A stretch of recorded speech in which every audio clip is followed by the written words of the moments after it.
Well, welcome. It's great to have you here this afternoon. I want to just start by saying, first of all, did you enjoy the Topeka Drumline? You know, there's some people that don't believe we really need to fund stuff like the arts and things like that. I think the Topeka Drumline is proof positive that we need more funding for the arts, not less funding for the arts. My name is Mark Desetti. I'm with the Kansas National Education Association, one of our three sponsors here today.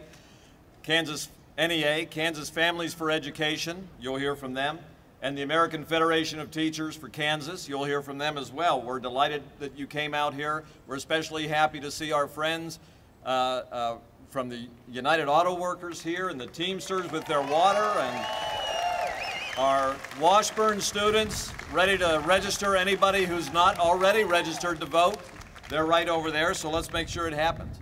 But to the theme of this afternoon, I want to just say, let's make no mistake about it. Despite what Governor Brownback says, despite what his friends at the Kansas Policy Institute and Americans for Prosperity will tell you, under Brownback's leadership and with the full political support of those organizations, base funding for education in Kansas has dropped to the 1999 level for 2012.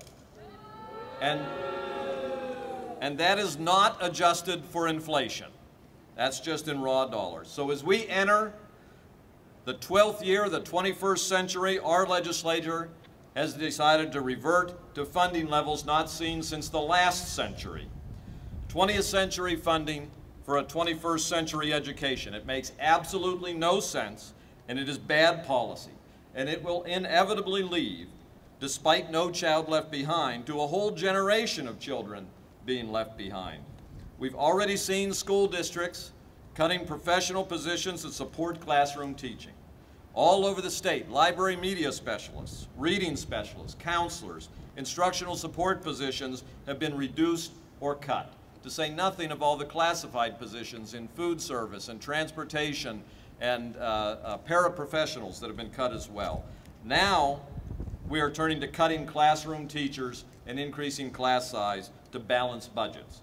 What can we expect if the policies of these anti-government zealots continue into the future?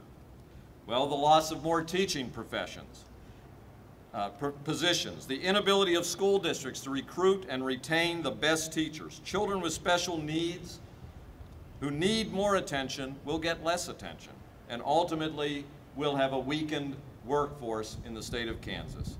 Investments in our schools are not discretionary spending that can be cut when times are tough. Yeah, times are tough. In tough times, businesses are challenged as demand for their products declines. But when will legislators understand that the demand for our product, an educated citizenry, and a skilled workforce never declines?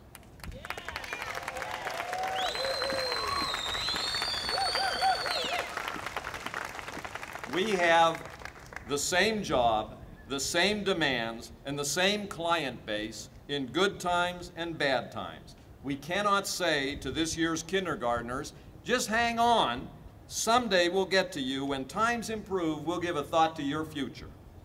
Kids get one shot at kindergarten, one shot at first grade. They get one shot at those high school AP classes. Today's kids can't wait for tomorrow. Their future and our state's future begins right now.